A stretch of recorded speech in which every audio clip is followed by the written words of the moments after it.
On va parler de cette actualité majeure de la matinée puisque 2 hommes ont été interpellés samedi soir et placés en garde à vue dans l'enquête sur le vol spectaculaire de bijoux patrimoniaux au musée du Louvre le 19 octobre. C'était il y a tout juste une semaine. Et d'ailleurs, Europe 1, Elliott Deval et vous, nous avions bousculé notre programme. On était parti en édition spéciale et je me souviens que à 11h30, on avait dit se dessine face à nous, sous nos yeux, le casse du siècle. Le casse du siècle et donc l'enquête peut-être du siècle puisque aujourd'hui 2 personnes suspectées d'être intervenues dans ce casse ont été interpellées. On va vous donner toutes les informations. L'un des suspects a été interpellé vers 22h à l'aéroport Charles de Gaulle alors qu'il s'apprêtait à prendre un avion en direction de l'Algérie et le second a été arrêté peu après en région parisienne. Il comptait partir en direction du Mali. Les 2 hommes ont été placés en garde à vue pour vol en bande organisée, association de malfaiteurs criminels. Les gardes à vue sont en cours. On va vous donner évidemment toutes les informations qui nous parviennent minute par minute. On sera dans un instant avec Axel Ronde, qui est responsable syndical police. On sera également en direct avec Pierre-Jean Chalençon, qui est collectionneur spécialiste de Napoléon. Mais c'est intéressant aussi d'avoir votre regard 7 jours après, à froid, parce que c'est un casse qui avait sidéré le monde. Et puis, il y avait aussi un malaise, une forme de honte. On se disait, mais c'est-à-dire que maintenant, on est en train de s'attaquer à peut-être l'un des plus beaux bijoux de notre pays, notre patrimoine, bien sûr, le musée du Louvre, qu'on imaginait inviolable et qui a été, en l'espace de 7 minutes, pillé. Alexandre Devecchio. Oui, disons-le, il y avait même une dimension identitaire et culturelle dans cette atmosphère de déclin. C'était un symbole supplémentaire du déclin de la France et peut-être aussi du peu d'intérêt qu'on accorde à notre culture. Donc une partie des voleurs ont semble-t-il été rattrapés. On peut s'en réjouir. Moi, je doutais pas que la police ferait son travail, mais il y a quand même une inquiétude sur dans quel état vont être retrouvés les bijoux, s'ils vont être retrouvés. Ça, on ne le sait pas et c'est très, très probable qu'ils soient dessertis et donc malgré tout des bijoux qui représentaient l'histoire de France soient définitivement détruits. Monsieur Ligné ? Oui, moi je pense qu'il y a eu une double sidération dans cette affaire. La sidération sur le moment, évidemment, ce casse hallucinant, quand on a en plus appris les premiers détails un petit peu presque loufoques, on va dire, de ce cambriolage. Et puis il y a eu la deuxième sidération de la semaine qui a suivi et de tous ces responsables qui se sont succédés en commission, à la télé, et qui nous ont tous dit la même chose.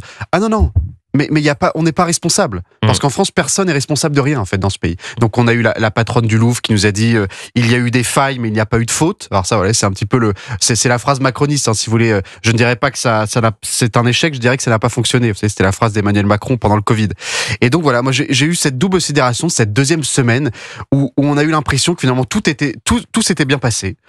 On a eu de la chance, puisqu'on a eu affaire à des grands professionnels, apparemment, et que donc, finalement, rien n'aurait pu empêcher ce cambriolage. Et donc, j'ai eu un petit peu honte aussi de l'état de nos gouvernants qui sont incapables de reconnaître quand il y a une faille de sécurité béante, comme ça a été le cas dimanche. On va évidemment faire très attention avec les tout derniers éléments. Le placement en garde à vue ne veut pas dire forcément que les 2 suspects ont participé directement à ce casse du siècle. Le fait qu'ils partent en direction de pays étrangers ne veut pas forcément dire ingérence étrangère, mais la piste de l'ingérence étrangère était d'ailleurs pas forcément privilégiée, mais elle n'était pas balayée. Il y avait 2 réactions qui nous ont interpellés la semaine dernière, celle de François Hollande, l'ancien président de la République, qui parlait de ce risque d'ingérence étrangère, et puis il y avait surtout la procureure de la République de Paris qui, dimanche après-midi, la semaine dernière, avait tenu une conférence de presse. Écoutez. Le parquet de Paris est bien placé pour travailler sur les ingérences, parce que vous savez qu'un certain nombre de faits qui paraissaient des droits communs ont été déterminés comme étant des faits susceptibles de recevoir la qualification aggravée d'actes d'ingérence.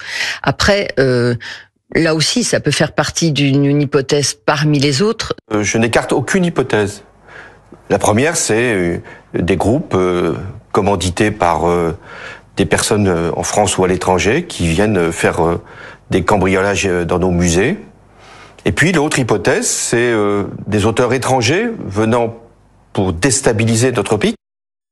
déstabiliser notre pays. Donc on va faire très attention, bien sûr. Il ne faut pas s'avancer à 11h08 alors que l'information est tombée aux alentours de 9h30. L'enquête est en cours, la garde à vue est en cours et je pense qu'on sera dans un instant avec Axel Ronde. Alexandre Devecchio. Non mais il faut pas s'avancer, mais je peux vous dire quand même quelle est mon intime conviction. Je ne crois pas à cette histoire d'ingérence. Je commence à avoir marre que tous les hommes politiques, à chaque fois qu'il se passe quelque chose en France, qu'il y a une agression antisémite, qu'il y a des violences, se retournent contre la Russie. À un moment donné, il y a suffisamment de problèmes d'insécurité en France sans avoir besoin d'aller chercher des ingérences étrangères. Elles existent, mais c'est pas le problème principal dans notre pays.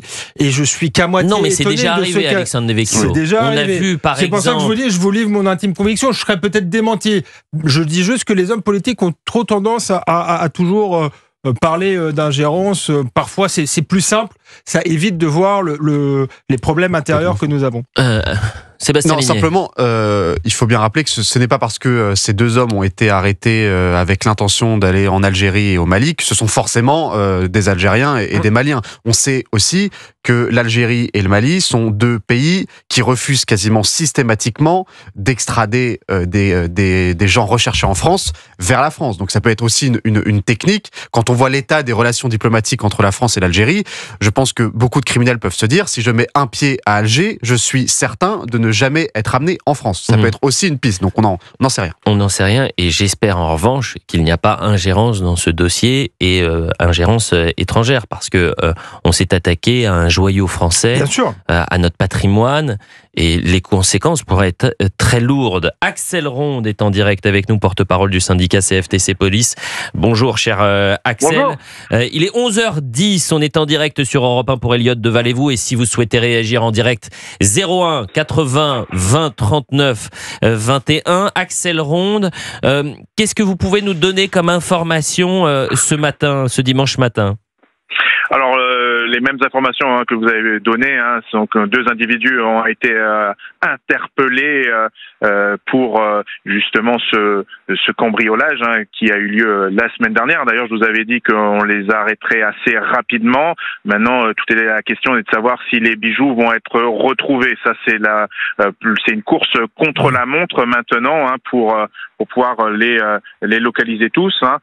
On est vraiment dans une enquête où tous les services de police ont été pleinement mobilisés, mais on n'en parle pas trop, mais les individus ont quand même été vraiment déstabilisés pendant le vol, puisqu'ils ont laissé énormément de traces et indices qui a permis à la police scientifique de retrouver de l'ADN, beaucoup de traces.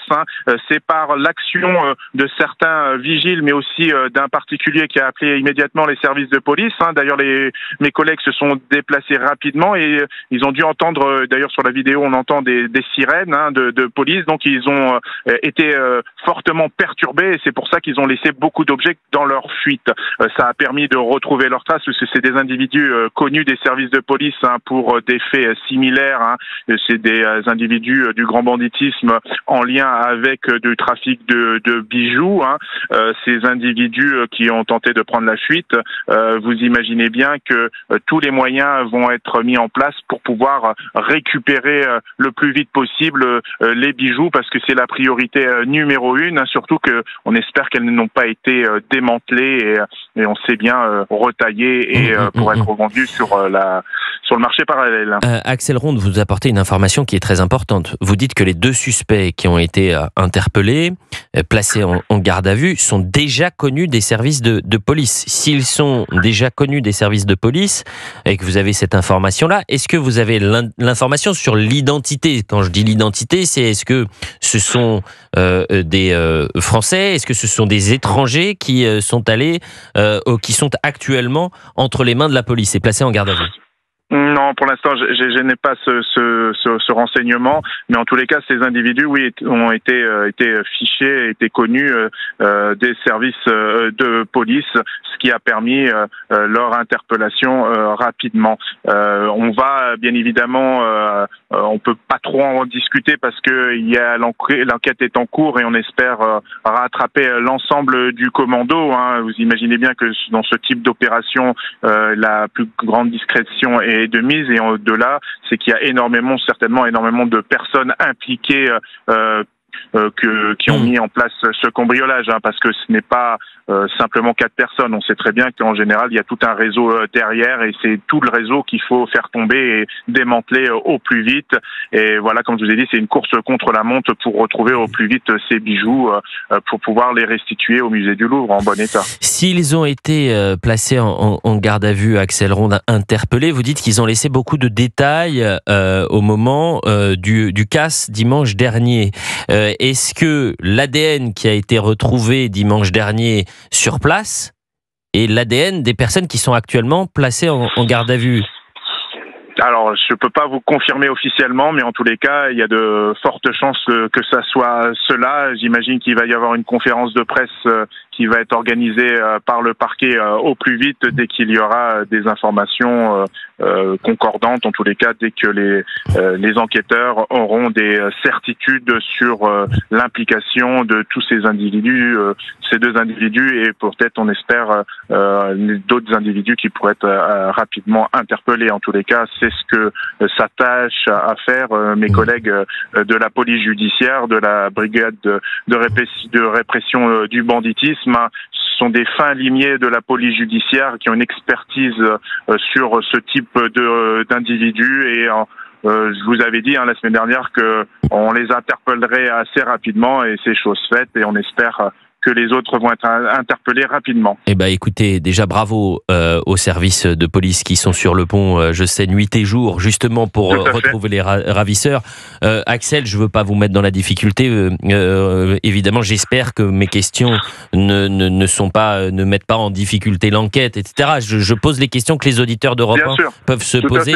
Et je vous remercie, Axel Ronde, parce que vous êtes toujours disponible, vous êtes toujours pédagogue, vous avez la possibilité, via votre discours, on comprend ce qui est en train de se passer, et à casse du siècle, casse historique, il y a une opération là aussi historique des forces de l'ordre. Vous restez avec nous, on revient dans quelques instants, cher Axel Ronde et chers auditeurs d'Europe 1.